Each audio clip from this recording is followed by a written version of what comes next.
ولا يؤدي حقه المجتهدون الذي نشر الرياح برحمته وبدد من الصخور ميدان أرضه ثم الصلاة والسلام وتحية والإكرام على النبي المكي المدني القرشي الهاشمي المطلبي الرسول المسدد والمصطفى الأمجد اسمه في السماء أحمد وفي الأرض أبي القاسم محمد اللهم صل على محمد وآله الطيبين الطاهرين المعصومين المظلومين الذين أذهب الله عنهم الرجس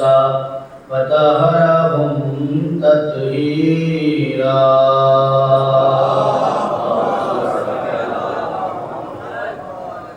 أما بعد فقد قال الله تبارك وتعالى في القرآن المجيد والفرقان الحميد وقوله الحق بسم الله الرحمن الرحيم هل يستوي الذين يعلمون والذين لا يعلمون. صلوات الحمد لله.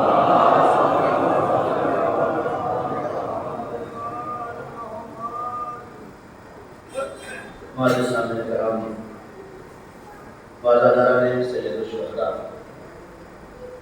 عشرہ مجلس عشرہ محرم کی 7ویں مجلس آپ کی پاکیزہ سماعتوں کے حوالے ہے.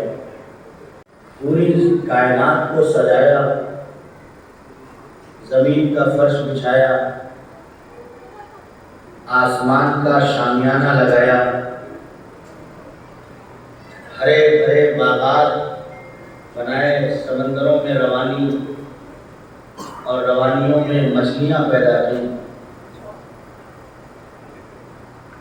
کسی زمین کے خطے کو خالی نہیں چھوڑا، جنگلوں میں رہنے کے لیے الگ مخلوقات کا ایجاد کیا، سمندروں میں رہنے کے لیے الگ مخلوقات کا انتخاب کیا، زمین پہ رہنے والوں کے لیے الگ مخلوقات کا انتخاب کیا، ہواؤں میں اڑنے کے لیے الگ مخلوقات کا انتخاب کیا، اور یہ سارے چیزوں کو خلق کر کے ایک ایسی مخلوق کو بناتا ہے جسے انسان کہا جاتا ہے. اور اس مخلوق کی طرف جب اسے بنا کے تاج کرامت اور تاج شرافت عطا کر دیتا ہے تو اس مخلوق کو دیکھ کے کہتا ہے اے انسان، آسمان تیرے لیے بنایا ہے، زمین تیرے لیے بنایا ہے، یہ سمندر تمہارے لیے بنائے گئے، یہ اونچے اونچے پہاڑ تمہارے لیے بنائے گئے، یہ سرسبز و شاداب وادیاں تمہارے لیے بنائی گئی ہیں تاکہ تم اس سے فائدہ اٹھاؤ. لیکن یاد کرنا، سب کچھ میں نے تمہارے لیے بنایا ہے اور تمہیں اپنے لیے بنایا. ایک صلوات پڑھ دے محمد والا. تم دنیا کے رنگینیوں میں ایسا گم نہ ہو جانا، تم بازار کائنات میں جا کر محبوس نہ ہو جانا، اس لیے کہ تمہیں دنیا کی رنگینیاں حبس کر لیں گی، تمہیں ایک محدود خطے کے علاوہ کچھ اور نظر نہیں آئے گا. تم یہ سوچو گے کہ یہ جو میں نے بنا لیا ہے یہی میری زندگی کا مقصد تھا اور میں کامیاب ہو گیا. اس سے باہر، اس چار دیواری سے باہر نکل کر سوچنے کی ضرورت بھی محسوس نہیں کرو گے. کیوں؟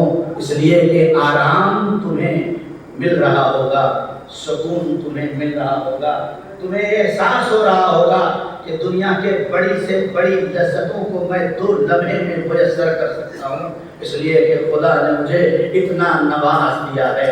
اب مجھے سونے کے لیے بیڈ بھی ہے، مجھے آرام کرنے کے لیے سسٹم بھی موجود ہے، مجھے باہر کی گرم اور لو چلتی ہوئی ہواؤں کا اثر نہیں ہونے والا ہے، اس لیے کہ میں تو ایئر کنڈیشن میں بیٹھا ہوا ہوں. تو یہ سارے چیزیں تمہیں محبوس کر دیں گی. ایسا تم یہ نہ محسوس کر لینا کہ دو چار مسائل جو زندگی گزارنے کے ہیں اس کے اندر اگر تم آ گئے ہو تو تمہارے لیے زندگی کامیاب ہو گئی ہے. تم اس لیے نہیں بھیجے گئے ہو کہ تم ایئر کنڈیشن میں بیٹھ کر صرف ہوا کھا کے گزار دو, دنیا سے مطلب نہ رہ جائے. نہیں, اگر تم یہ چاہتے ہو کہ تم جتنے آگے بڑھ رہے ہو دوسرے بھی آگے بڑھیں تو تمہارے لیے ذمہ داری یہ ہے کہ تم اپنی لذتوں کو چھوڑو, تم اپنے سکون کو چھوڑو, تم اپنے آپ کو کسی شے میں فنا کر دو. اس لیے کہ مولائے کائنات غالب کل غالب حضرت علی ابن ابی طالب ایک پہاڑ کے نیچے سے گزر رہے ہیں اور پہاڑ کے اوپر سے جھرنا گر رہا ہے. مولا اپنے ساتھ رہنے والوں سے کہتے ہیں کہ دیکھو یہ جو پہاڑ سے پانی گر رہا ہے, علی چاہے تو اس گرتے ہوئے پانی سے پورے علاقے کو روشن کر دے. یہ کب کہا تھا؟ 1400 سال پہلے علی ابن ابی طالب نے کہا تھا. ہم نے اس جملے کو صرف اور صرف مجلسوں میں پڑھ کر واہ واہ کرنے کے لیے رکھا, لیکن جو سمجھ گئے کہ جو بولتا ہے وہ یہ بولتا ہے کہ کچھ نہ کچھ اس کے اندر ہے, انہوں نے اس بات کو لیا اور آج گرتے ہوئے آبشار سے لائٹ اور بجلی کو ایجاد کر کے دنیا کے حوالے کر دیا, دنیا کے حوالے کر دیا اور دنیا کو روشن کر دیا. اور ہم سے مخاطب ہو کے کہتے ہیں اے کاش یہ علی 1400 سال پہلے ہمیں مل گیا ہو. یہ کون کہتا ہے؟ یہ دوسرے کہتے ہیں کہ کاش یہ علی 1400 سال پہلے ہمیں مل گیا ہوتا تو جو دنیا 1400 سال بعد یہاں پہنچی ہے ہم اسے 1400 سال پہلے ہی پہنچا دیں. افسوس کرتے ہیں کہ جس علی سے پوچھنا چاہیے تھا کہ بجلی کیسے بنتی ہے, پوچھنے والے پوچھ رہے تھے کہ سر میں بال کتنے ہوتے ہیں. کتنی غربت ہے علی کی. کائنات میں کوئی ایسا لیڈر نہیں ہے کسی بھی مذہب کا کہ جو یہ چیلنج کرے کہ جو پوچھنا ہو پوچھ لو. میں توحید کی منزل سے آگے بڑھ رہا ہوں. کوئی بھی ایسا لیڈر نہیں ہے کہ جس نے یہ کہا ہو جو پوچھنا ہو وہ پوچھ لو. لیکن دو چیزیں فرق کرتی ہیں. ایک بار کوئی کہے کہ ہاں بھائی پوچھ لو, ہے نا, کوئی سوال لے کے آئے اور کہے کہ مولانا میرا مثلا ہسٹری کے بارے میں سوال ہے تو میں کہوں پوچھ لو. لیکن کوئی میرے پاس آئے اور میں کہوں جو پوچھنا ہو پوچھ لو, فرق کرتا ہے. جو پوچھنا ہے پوچھ لو کا مطلب یہ ہے کہ علی کہہ رہے تھے میں بوریے پہ بیٹھا ضرور ہوں لیکن زمین سے زیادہ آسمان کے راستوں کو جانتا ہوں. آؤ پوچھو, لیکن کوئی نہیں آیا. آج دنیا نے دیکھا کہ دنیا چاند پر کمندے ڈال رہی ہے, ستاروں پر کمندے ڈال رہی ہے, چاند پر زمین خریدی جا رہی ہے. انسانیت نے چاند پر قدم رکھ دیا. رکھا یا نہیں رکھا؟ رکھ دیا. کس بنیاد پہ رکھا؟ جہالت کی بنیاد پہ, علم کی بنیاد پر. اگر علم نہیں ہے تو اپنے گھر میں بھی عزت نہیں ہے. اب اس سے بڑی بات اور نہیں کہہ سکتا. اگر علم نہیں ہے تو اپنے خاندان اور گھر میں بھی عزت نہیں ہے, اور اگر علم ہے تو اپنے گھر کو چھوڑ کے کہیں بھی چلے جاؤ تب بھی عزت ہے. اور بزرگوں نے کہا یہی ہے کہ عزت اسے ملی جو وطن سے نکل گیا. عزت اسے ملی جو وطن سے نکل گیا. یعنی کیا مطلب ہے؟ ترقی کرنے کے لیے ہجرت ضروری ہے. آج ساری دنیا سلام پڑھے محمد والا.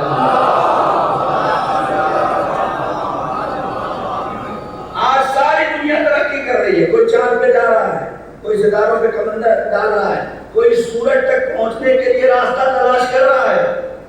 آسمان کی مسافتوں کو طے کیا جانے لگا، جیسے زمین پہ راستے ہیں ویسے ہی آسمان پہ راستے بن گئے۔ یہ جتنی بھی فلائٹس آپ دیکھتے ہیں ایسا نہیں ہے کہ جہاں چاہے وہاں ہو جائے، یہ ایسا نہیں ہے کہ جس راستے پہ چاہے جہاں چاہے وہاں چلے، نہیں، ان کے بھی ٹریک بنے ہوئے ہیں، وہ اپنے ٹریک سے ہی اڑتے ہیں۔ بس فرق اتنا ہے اگر راستے نہ ہوتے تو پتہ ہی نہیں چلتا کہ یہ ابھی اڑا سعودی چلا گیا، دوسرا وہیں سے اڑا کہاں گیا، امریکہ چلا گیا۔ ٹریک وہی ہے، فلائٹ وہی کھڑی ہے، مسافر اپنے اپنی فلائٹ پہ اگر بیٹھے تو صحیح، ورنہ بعض اوقات دیکھا گیا ہے ٹرین ایسی ہے، مثلا نوچندی ایکسپریس لکھنؤ سے آتی ہے ادھر اور اسی ٹائم نوچندی ایکسپریس لکھنؤ سے ادھر جاتی ہے۔ اگر سمجھدار انسان ہے، توجہ کریں، اب یہ انسان کے اوپر ہے، پیسنجر کے اوپر ہے کہ بیٹھنا کدھر ہے، دونوں ایک ہی جیسے لگ رہے ہیں، وہ بھی نوچندی یہ بھی نوچندی، ایک منزل تک پہنچائے گی، ایک منزل سے دور کر دے گی۔ اللہ نے اسی لیے آیت الکرسی میں فرمایا اللہ ولی ہے مومنوں کا، شیطان ولی ہے کافروں کا، وہ بھی ولی ہے یہ بھی ولی ہے۔ اگر خدا کی ولایت میں چلو گے تو منزل تک پہنچ جاؤ گے، شیطانی ولایت میں چلو گے تو منزل سے دور ہوتے چلے جاؤ گے۔ سلوات پڑھ دے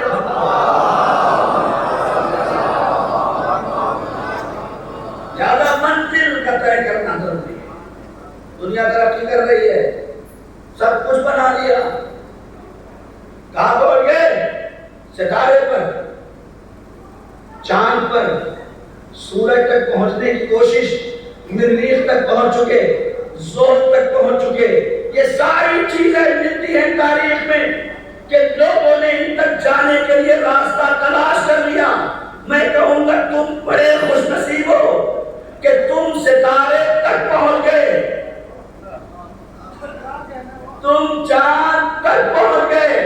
تمہاری آخری ترقی یہ ہے کہ تم چاند پر چلے جاؤ، تمہاری آخری ترقی یہ ہے کہ تم ستاروں پر کمندے ڈال دو۔ لیکن خدا کی قسم ہم جسے مانتے ہیں اسے چاند پر نہیں جانا، اسے سورج تک نہیں جانا، اس کا تو کمال یہ ہے بوریے پہ بیٹھا ہوا انگلی کا اشارہ کرے گا، سورج پلٹتا ہوا نظر آئے، اس کا کمال یہ ہے انگلی کا اشارہ کرے گا، چاند دو حصوں میں تقسیم ہوتا نظر آئے گا۔ کہنے لگے مولانا یہ تو معصوم تھے، یہ تو امام تھے، یہ تو تمہارے نبی کے خلیفہ تھے، اس لیے ان کی انگلیوں میں اتنی طاقت تھی کہ انہوں نے چاند کے دو ٹکڑے کر دیا، انہوں نے سورج کو پلٹا دیا۔ میں نے کہا آؤ میں تمہیں ایک معصومین کبریٰ دکھاتا ہوں جسے جانا نہیں پڑتا، ستارہ ان کی چوکھٹ پہ اتر کے آتا ہے۔ صلوات پڑھتے محمد والے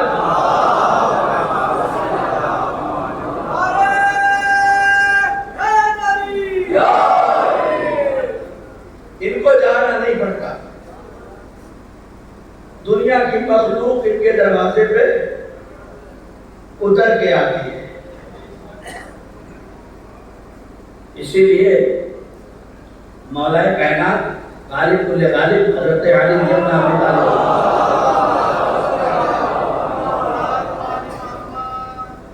فرماتے ہیں، جب کسی نے پوچھا یا علی آپ زمین پہ کیوں بیٹھتے ہیں، تو مولا نے عجیب جواب دیا۔ مولا نے فرمایا زمین پہ بیٹھنے والا کبھی گرتا نہیں،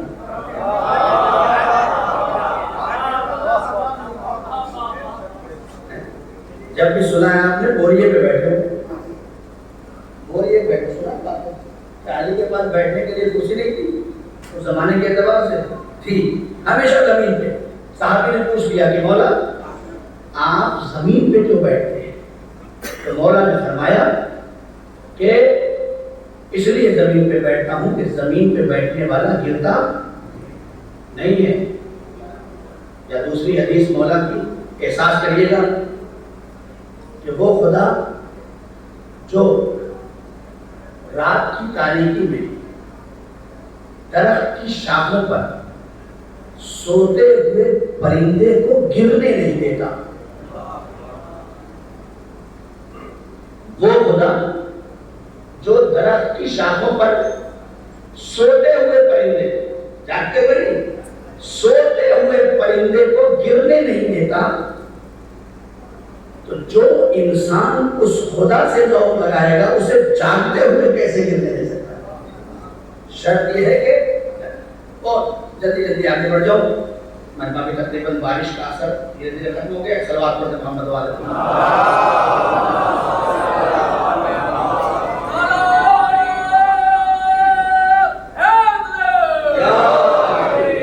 غور کرے گا. تو یہ کائنات میں ہمارے یہاں جو سسٹم ہے، ہم نے علم کا مرکز اور علم کا دامن تھاما، اور نتیجہ یہی ہوا کہ علم کا دامن نبی کے بعد ہم نے جو دامن تھاما، وہ تو نبی کے بعد بہت سارے راستے تھے، منزلیں تھیں، لیکن ہم نے ہر منزل کا دامن نہیں تھا. ہم نے اسی کا دامن تھاما جو رفتار میں نبی جیسا تھا، کردار میں نبی جیسا تھا، علم میں نبی جیسا تھا، اخلاق میں نبی جیسا تھا. دنیا نبی کے جگہ پر لانے کے لیے کسی کو بھی اٹھا دے، ہمیں کوئی اعتراض نہیں، اس لیے کہ ہر انسان کو اختیار ہے وہ جسے چاہے اسے مانے. بھائی عیسائی کو آپ پکڑ کے روک سکتے ہیں کیا؟ جناب عیسیٰ کو مت مانو، یا ان کے بعد والوں کو مت مانو.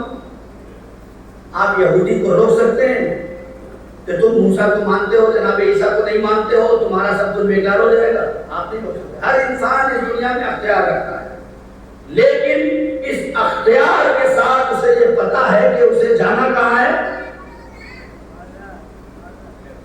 جنت تک جانا ہے. سارے اختیار کے باوجود اللہ نے آخر میں ایک سسٹم رکھا ہے کہ جہاں جنت تک جانا ہے، دو ہی راستے ہیں، یا جنت جاؤ گے یا جہنم جاؤ گے، تیسرا کوئی راستہ نہیں ہے. مرنے کے بعد انسان برزخ میں رہ سکتا ہے، لیکن قیامت کے بعد برزخ نہیں ہے. قیامت کے بعد یہ جمعیت دو حصوں میں تقسیم ہو جائے گی. ایک کو کہاں جانا ہے؟ جنت، اور ایک کو کہاں جانا ہے؟ جہنم. دو منزل ہے، راستہ چننا اپنا کام ہے. بھائی منزل تو ہے، مانو چاہے جسے، لیکن تحقیق کرتے رہو کہ جس کشتی پہ سوار ہے وہ کشتی جا کے کس ساحل پہ رکے گی. اگر کشتی کوثر پہ جا کے رکے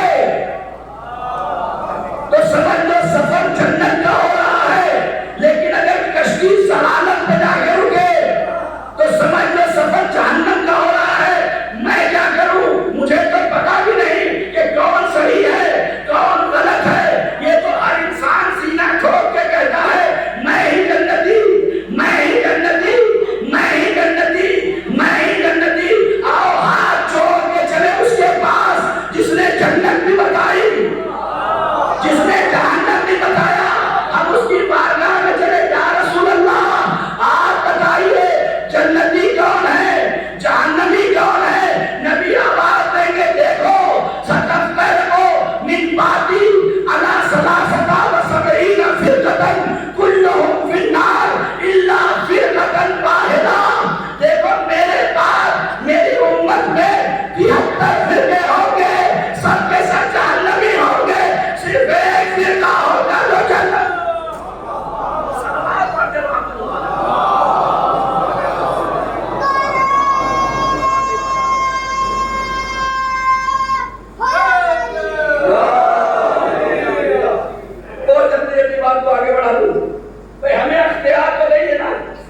لیکن نبی کو تو اختیار ہے نا، جس نے دین پہنچایا، جس نے نمازیں پہنچائی، جس نے روزے پہنچائے، جس نے زکات پہنچایا، جس نے خمس پہنچایا، جس نے جہاد پہنچایا۔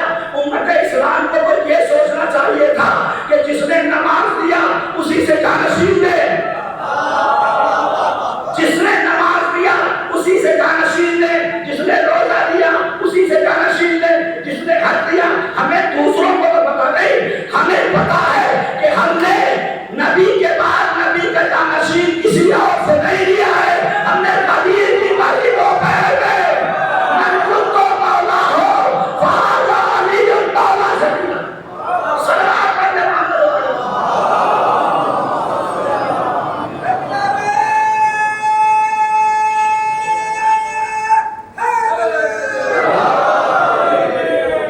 ہمارے یہاں نبی کے بعد کا سسٹم علم پہ رکھا گیا ہے۔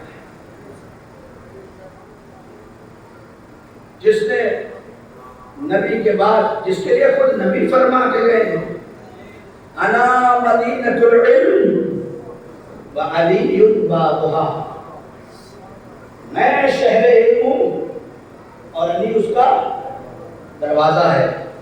کون انسان ہے جو علم کے شہر تک پہنچنا نہیں چاہتا؟ ہر انسان، ہر مسلمان چاہتا ہے کہ وہ نبی تک پہنچ جائے۔ نبی نے راستہ ہی بند کر دیا۔ نبی نے فرمایا مجھ تک پہنچنے کا بس ایک راستہ، بس ایک راستہ، انا شہر العلم، انا باب العلم، انا مدینۃ العلم، میں علم کا شہر ہوں، وعلی بابھا، اور علی اس کا دروازہ ہے۔ انا مدینۃ الحکمہ وعلی بابھا، میں حکمت کا شہر ہوں اور علی اس کا دروازہ ہے۔ اور توجہ کے ساتھ یہ بات سن لیں، بھائی کائنات میں اللہ کے حبیب، اللہ کے نبی، اللہ کے طاہا، اللہ کے یاسین نے صرف ایک راستہ بتایا ہے، اور وہ راستہ یہ ہے کہ اگر شہر علم تک پہنچنا چاہتے ہو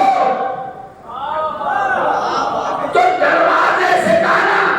اب کوئی کہے کہ میں چھت سے کود جاؤں، میں دیوار سے آ جاؤں گا، تو جناب کے اس 1400 سال کے بعد بھی اگر کوئی ایسے آتا ہے تو اسے چور کہا جاتا ہے۔ یہ تاریخی فیصلہ ہے کائنات کا کہ اگر جانا ہو تو دروازے سے جاؤ۔ اب میں کیا کروں؟ جتنا علم آیا وہ جبریل کے ذریعے سے، بہت توجہ، جتنا علم آیا وہ جبرائیل کے ذریعے سے۔ جب میں مولانا پاک یہاں بیٹھا ہوں، کوئی شخص اگر وہاں سے مجھ سے ملنے آتا ہے تو مجھ سے تو ایک بار ملے گا،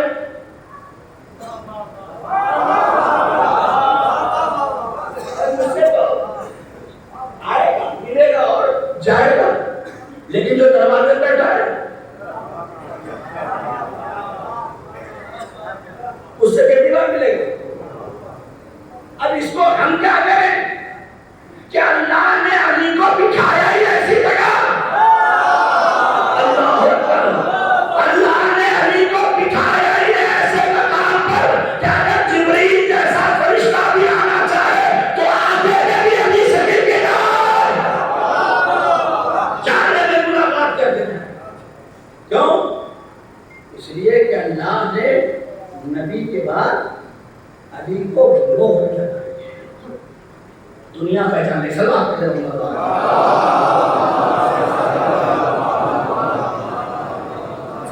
بس بات ختم ہونے والی ہے، جو اعلانات سنے ورنہ وہ بھی بھول جاؤں گا تو رہ جائے گا۔ صلوات پڑھیں محمد وعلى محمد۔ انشاءاللہ آج دوپہر 3 بجے باقر ذیلی صاحب کے عزاخانے پر مجلس اور جلوس علم مولا عباس علیہ السلام برآمد ہوگا۔ آپ سب سے گزارش ہے کہ زیادہ سے زیادہ تعداد میں شرکت کریں، اور اسی طرح سے کل بھی انشاءاللہ 8 تاریخ کو بھائی بندوں کے ہاں ایاز نواز خان صاحب ہیں، ان کے یہاں انشاءاللہ ایک مجلس اعزا کا انعقاد ہوگا، وہاں بھی اسی طرح سے انشاءاللہ 2 بجے مجلس شروع ہو جائے گی۔ آپ حضرات سے گزارش ہے کہ زیادہ سے زیادہ تعداد میں شرکت فرمائیں۔ ہر سال کہتا ہوں، پھر کہہ رہا ہوں، وضعی اثر ہے، جو روحانی اور نورانی اثر ہے اس کا الگ مرحلہ ہے. ایک وضعی اثر ہے. وضعی اثر یہ ہے کہ کثرت کی بنیاد پر ایک دبدبہ آپ کا رہتا ہے، ایک روب آپ کا رہتا ہے کہ آپ نے اپنے سسٹم کو ہلکا نہیں بنایا. آپ کے یہاں چھوٹی اور بڑی نہیں ہوتی. آپ کے یہاں شہزادی آ گئی ہے تو بس وہی بڑی ہے، باقی کوئی چھوٹی بڑی نہیں. چلو آپ پڑھ دوں.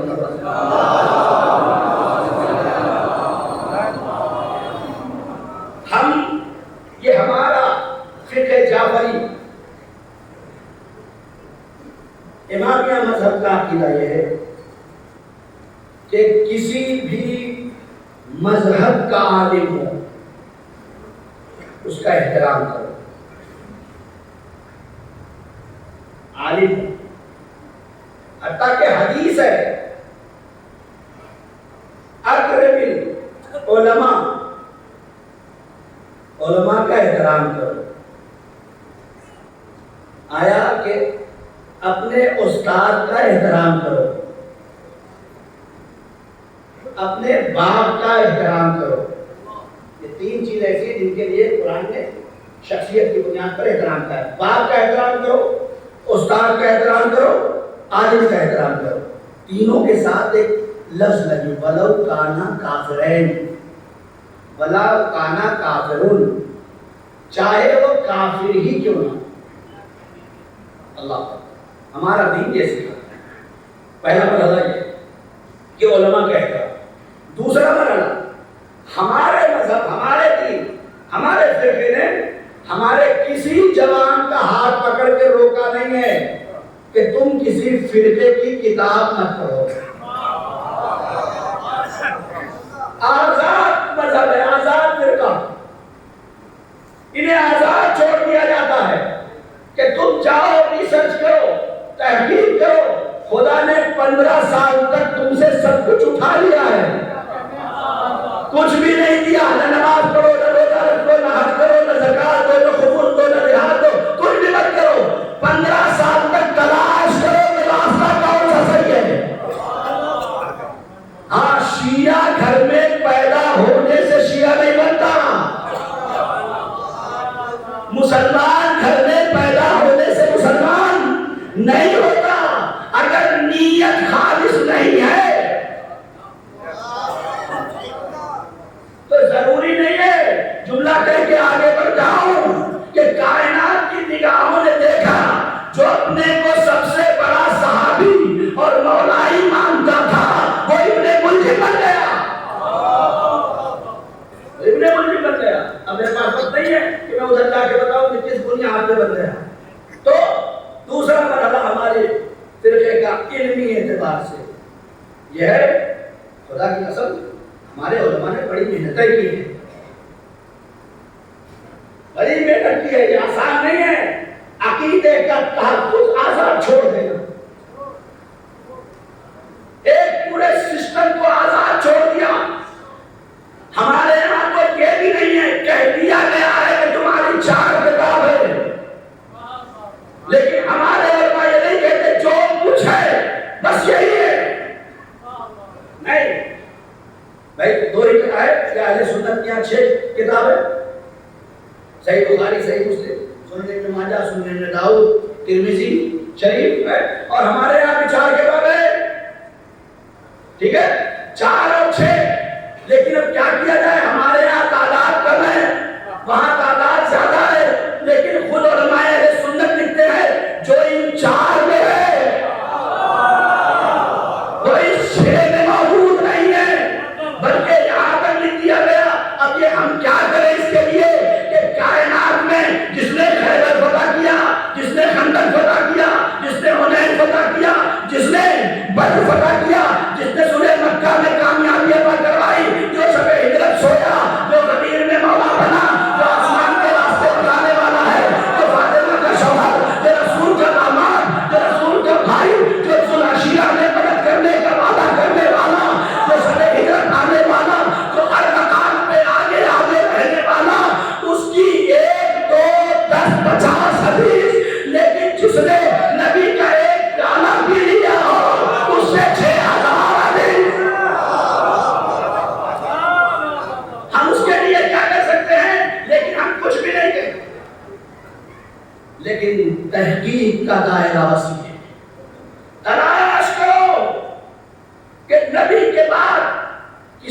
بنایا جائے کہ نبی کی حدیث کے مطابق ہم اس راستے اور ٹریک پہ ہوں جو جنت تک لے جائے۔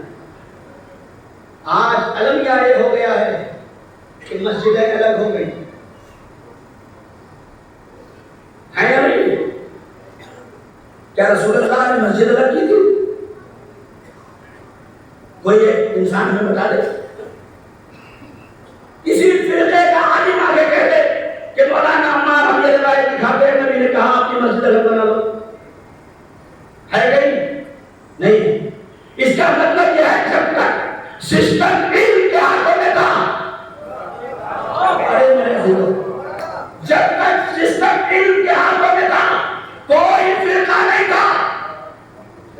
جب فرقہ جہالت کے ہاتھوں میں آیا تو ہم نے اپنا بانٹ دیا، ہے نا؟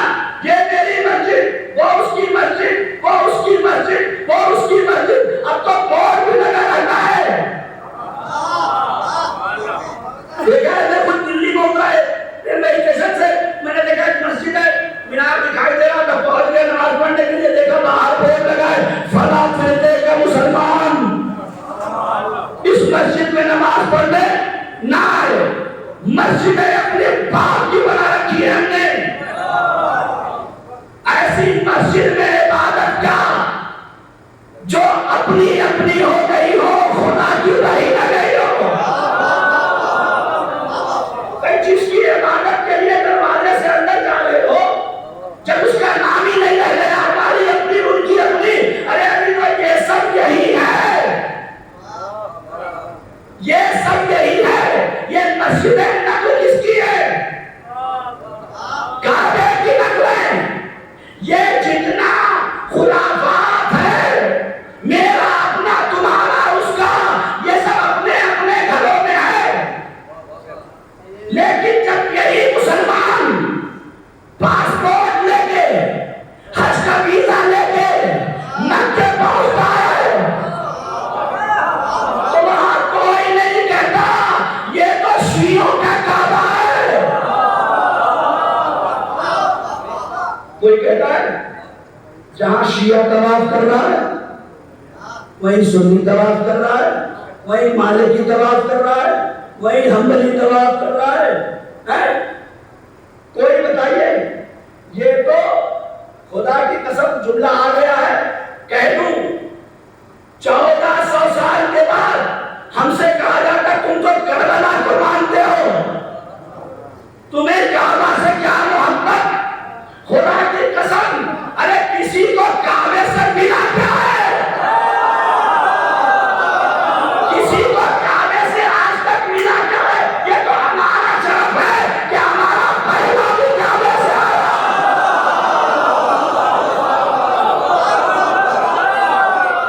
یہ تو ہمارا شرف ہے۔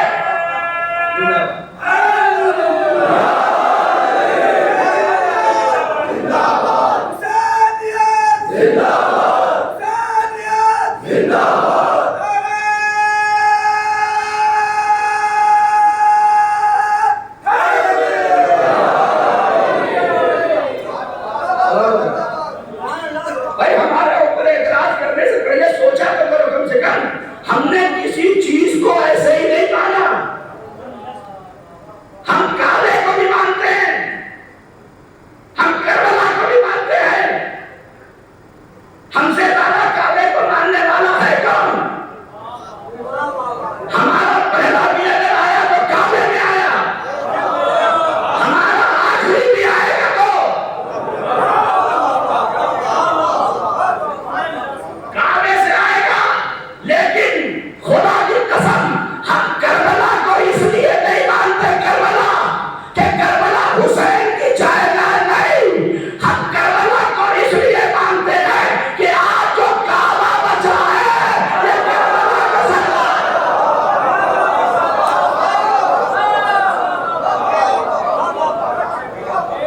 آج جو کعبہ بچا ہوا ہے یہ کربلا کا صدقہ ہے۔ لبیک یا حسین، لبیک یا حسین، لبیک یا حسین۔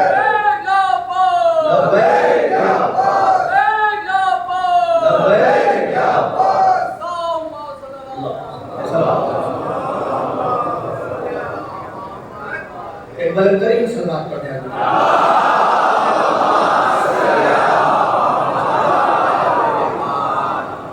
بات ختم ہو گئی. بہت سارے شبہات ہیں لیکن انشاءاللہ اس کا جواب بعد میں. دنیا پریشان ہے. یہ تو کہیے کہ اللہ نے ایک ہی کو کعبے میں بھیجا.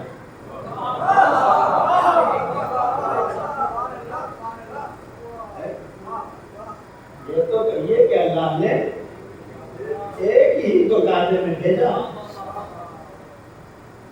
کہ ایک ہی کی جائے ولادت اور نشان مٹاتے مٹاتے تھک گئے.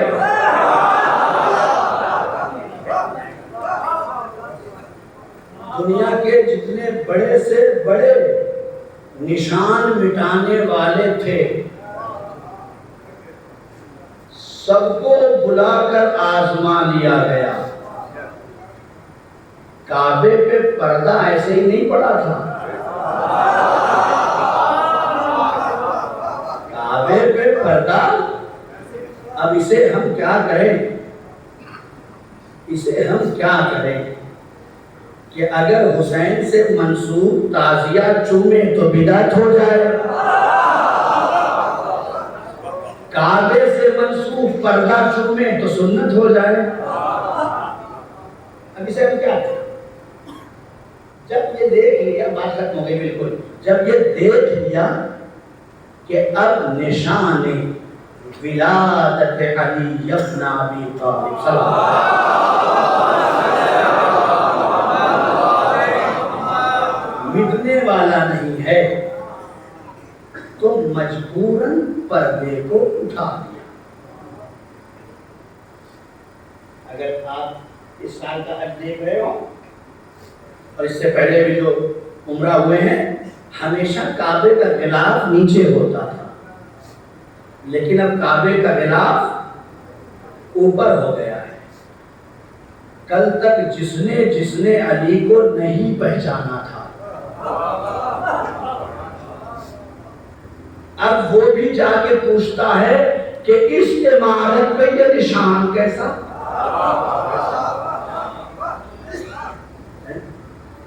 اب میں کیا کروں اس کو؟ میں بہت بچ رہا ہوں، نہ پڑھوں اور بار بار وہ جملہ آ رہا ہے. سلوات پڑھ دے.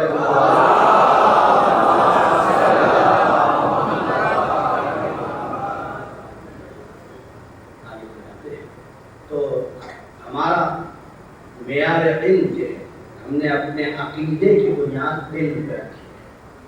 ہم نے نبی کے بعد اسی کو مانا جسے اللہ نے علم دیا.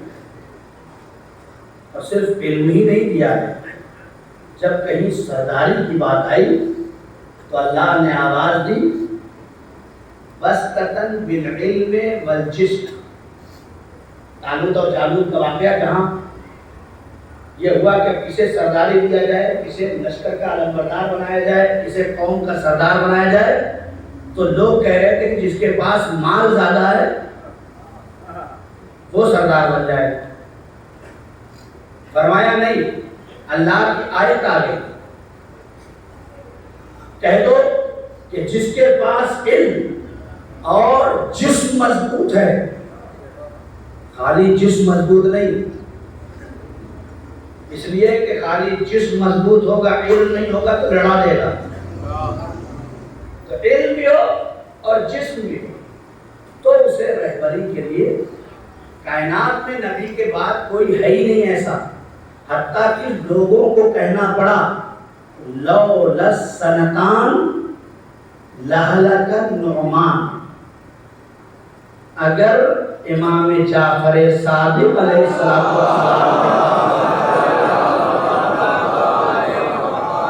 آج بات ختم ہو گئی، کل سے یہی سمجھ شروع کروں گا.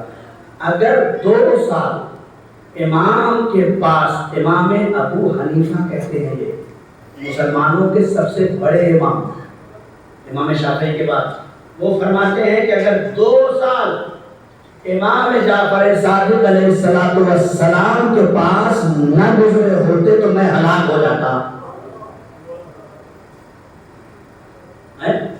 یہ امام ابو حنیفہ ہیں. اس سے پہلے بھی لوگوں نے کہا ہے کہ اگر علی نہ ہوتے تو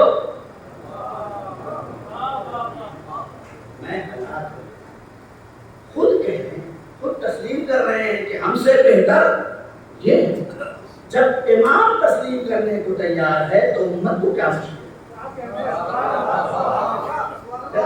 امام تسلیم کل انشاءاللہ بات یہیں سے آگے بڑھے گی. آج یہی تو بات کو ختم کرتا ہوں. جس علی کو بڑے بڑے اماموں نے پہچانا تو سبب کیا ہے کہ اسی کی اولاد کو چھوڑے خود اس کی ذات کو گلے میں رضوان ظلم کا بندہ ڈال دیا. جو کہہ رہا تھا کہ میں زمین سے زیادہ آسمان کے راستے بتانے کے لیے آیا ہوں, میں تمہاری دنیا کو گلزار بنانے کے لیے آیا ہوں, میں تمہارے اندر زیور علم کو ایسے آراستہ کرنے آیا ہوں تاکہ تم انسانیت کے کمال تک پہنچ جاؤ, میں تمہیں بندگی سے خدا تک پہنچانے والا آیا ہوں. جو یہ کہہ رہا ہوں اس کے گلے میں رضوان ظلم. اس کا مطلب یہ صاف ہو گیا کہ اگر دین کا درد ہے, اگر غریبوں کا درد ہے, اگر مفلسوں کا درد ہے, اگر پستہ لوگوں کا درد ہے تو بڑے آپ کے دشمن. یہ فیکٹ ہے. اگر آپ کے اندر یہ درد پائے جاتے ہیں تو پھر اس سے مت ڈرو کہ کون دشمن بن جائے. آپ اپنے کام پہ لگے رہو. اور یہی وجہ ہے کہ جہاں حسین سے بیعت مانگی تھی, حسین کریم ابن کریم کہا میرے بابا بیعت تو نہیں کر سکتا, لیکن چونکہ یزید سوالی بن کے آیا ہے اسے بیعت نہیں دوں گا بلکہ اپنا سر دے دوں گا اور تاریخ کامیابی کو بدل دوں گا. دنیا سر کاٹنے کو کامیابی کہتی ہے, میں سر کٹا کے کامیابی دوں گا. آج 7 محرم آ گئی, بہت تیزی سے دن گزر رہے ہیں. بزرگوں کا دستور یہ تھا, جو میں نے پڑھا ہے کتابوں میں, وہ یہ تھا کہ 7 محرم سے ذاکر منبر پہ بیٹھتا تھا اور یا حسین کہتا تھا, لوگوں کی آنکھوں میں آنسو آ جاتے. کیوں؟ اس لیے کہ آج کا دن جو ہے کہ جس دن خیموں میں پانی ختم, چھوٹے چھوٹے بچے پیاسے ہیں. اللہ ترش اے چچا, اللہ ترش اے بابا. بیویاں پانی نہیں پیتی, بچوں کو پلا دیتی. میں اس کیفیت کو بیان نہیں کر سکتا. کل پرسوں ہلکی سی کیفیت کو بیان کیا تھا میں نے کہ اگر چھوٹا سا بچہ ہو اسے باہر لے کے جائیں اور گھر میں لائیں تو پھر فوراً پانی مانگتا ہے. اب تو یہ بڑوں کا بھی حال ہے. جو گرمی گزری ہے, تھوڑا سا باہر نکلتے گھر میں آتے فوراً پانی چاہیے, پانی وہ بھی ٹھنڈا پانی. اگر اسے نارمل پانی دے تو کہتا تھا بھائی نہیں تھوڑا ٹھنڈا لاؤ, اس لیے کہ سکون ہی نہیں ملتا ہے. اللہ رے کربلا کے پیاسے بچے جہاں پانی ہی نہیں ہے.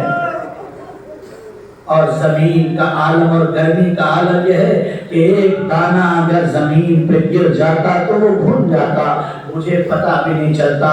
عزیزو 7 محرم ہے, آج کے دن جناب قاسم کا مسائل پڑھا جاتا ہے. کون قاسم جانتے ہیں آپ؟ یہ امام حسن کی نشانی قاسم ہے. ارباب مقاتل لکھتے ہیں کہ جب مدینے میں امام حسن علیہ السلام زندہ تھے تو ایک مرتبہ یہ بچہ جو کربلا میں 9 سال یا 13 سال کا ہے وہ آیا اور کھیلتے ہوئے بابا کے قریب پہنچ گیا. بابا کہتے ہیں میرے لال, باتیں کرتے رہتے ہیں جیسے باپ بیٹے سے کرتے ہیں. اپنے بیٹے سے امام حسن علیہ السلام کہتے ہیں میرے لال قاسم یاد رکھنا ایک زمانہ ایسا آئے گا کہ جب میں نہیں رہوں گا. میرے لال میں نہیں رہوں گا, میرے لال تم رہو گے. تمہیں میری نیابت میں اپنے چچا حسین کے کام آنا ہے. اتنا سننا تھا کہ جناب قاسم کہتے ہیں کہ بابا میں کس طرح سے کام آؤں گا, کہ اس کا انتظام میں کر دوں گا. ایک تعویذ بنایا. کیا لکھا تھا؟ تعویذ بنایا امام حسن نے قاسم کے شانے پہ باندھا. ایک دن ایسا آیا کہ جناب امام حسن کو زہر دے دیا گیا.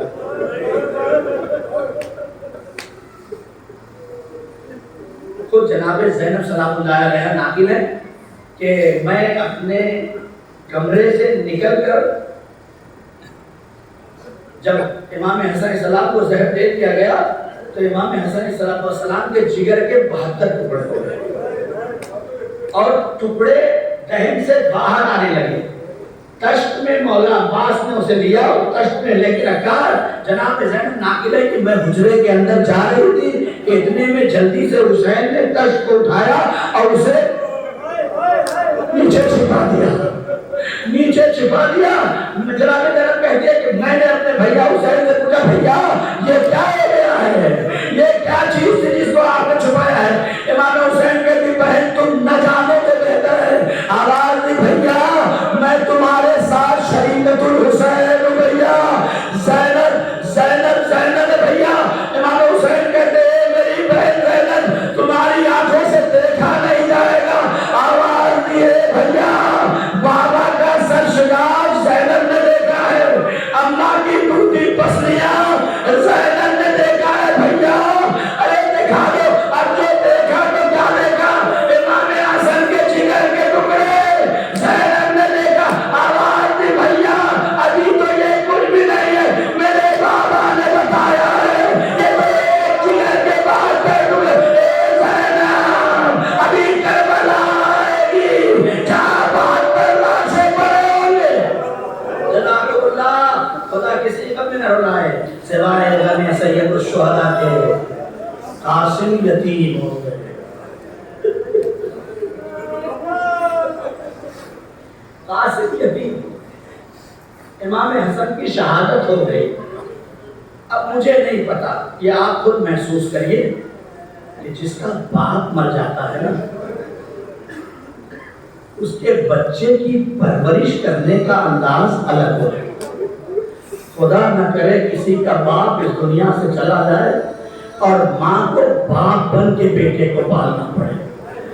فروا اس زوجہ کا نام ہے کہ جس نے جناب قاسم کو پروان چڑھایا ہے.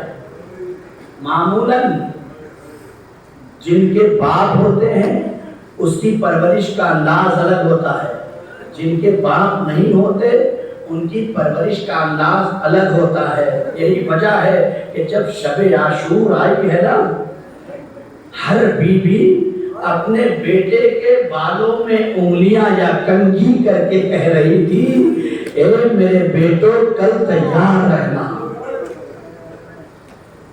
لیکن جناب فروا کا بیان الگ تھا. جناب فروا کہہ رہے کہ قاسم تمہارا بابا موجود ہے. اے قاسم میں سیلانی نہیں ہوں بیٹا. اے میرے لال قاسم اگر تمہارے بابا زندہ ہوتے تو تمہیں اپنی طرف سے قربان کرتے میرے لال, لیکن اب تم میری ذمہ داری ہو. دیکھو کہیں ایسا نہ ہو کہ کرم اللہ کے بیٹے تم سے پہلے چلے جاؤ اور تم رہ جاؤ, دوسرے پہلے چلے جائیں اور تم رہ جاؤ. جناب قاسم کہتے میں تو سب سے پہلے جانے کو تیار رہوں گا. سن مدار ہوئی. ارے تاریخ نے دیکھا قاسم ہاتھ جوڑے کھڑے ہیں. اے میرے چچا مجھے اجازت دے دیجیے. حسین اجازت نہیں دیتے. اے میرے قاسم تم تو میرے بھیا کی نشانی ہو, جتنی دیر تمہیں دیکھ سکوں دیکھ لینے دو. حسین اجازت نہیں دیتے. قاسم سامنے کھڑے ہیں. ایک ایک شہید جاتا رہا. جب قاسم نے دیکھا کہ اب مجھے اجازت نہیں ملے گی تو خیمے کے اندر پہنچے, سر کو زانوؤں نے رکھا, رونے لگے. ماں کا گزر ہوا, میرے بیٹے تو یہاں بیٹھا ہے, دوسرے جا رہے ہیں, اماں میں کیا کروں؟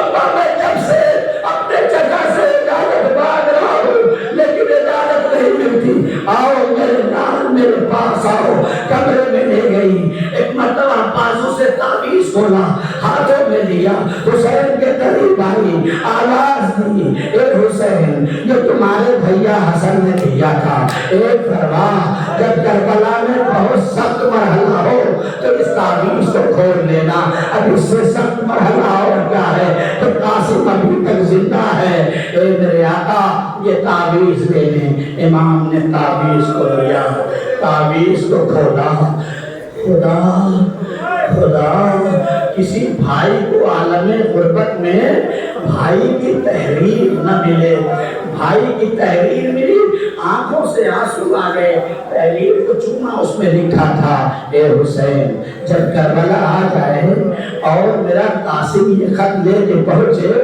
تو اسے روکنا مت، اسے اجازت دے دینا۔ حسین کے پاس خط پڑھتے حسین کرسی سے اٹھ گئے، اپنی جگہ سے کھڑے ہو گئے، ایک بار قاسم کو آمادہ کرو، اب میرے بھائی کا خط مل گیا ہے، میں بہت دیکھ چکا اپنے بھیا قاسم کو تیار کیا گیا، مجھے نہیں پتا کیسے ماں نے تیار کیا ہوگا، بس اتنا ملا ہے کہ جب قاسم چلنے لگے نا تو فروا نے قاسم کو اپنے سینے سے لگایا، بس ایک جملہ کا، ایک بیٹا تیرے باپ کے بعد تیرے سارے زندگی گزارے، اے میرے نام قاسم، تیرے باپ کے جانے کے بعد ماں نے اپنے بچوں کے سارے جی دیے، ارے اتنا روئے کہ فروا ہی لڑو نہیں، قاسم ہی لڑو نہیں۔ ماں نے رخصت کیا، حسین سے اجازت دی، ابھی زیارت بھی برآمد ہوگی، بڑے احترام سے قاسم کے تابوت کی زیارت کرنا، اس لیے کہ اور تابوت میں اور قاسم کے تابوت میں بہت فرق ہے، نتیجہ مسائل کا سن لیجیے۔ حسین کا قاسم چلا، میدان میں پہنچا، جنگ کرتے قاسم، لیکن عمر بھی کیا تھی، کتنی دیر جنگ کرتے، پیاس کی شدت کا غلبہ، ظالموں اور فوجوں کا حملہ، قاسم برداشت نہ کر سکے، ارے ایک مرتبہ پار ہوا، قاسم زین سے زمین پہ آئے، قاسم زین سے زمین پہ آئے، زمین پہ آنا تھا، زمین پہ آنا تھا کہ ارباب مقاتل نے عجیب جملہ لکھا ہے کہ جب قاسم زین سے روتے ہوئے گھر جائیں گے، جب جناب قاسم زین سے زمین پہ آئے ہیں نا تو اب مقتل جانے اور امام حسین جانے۔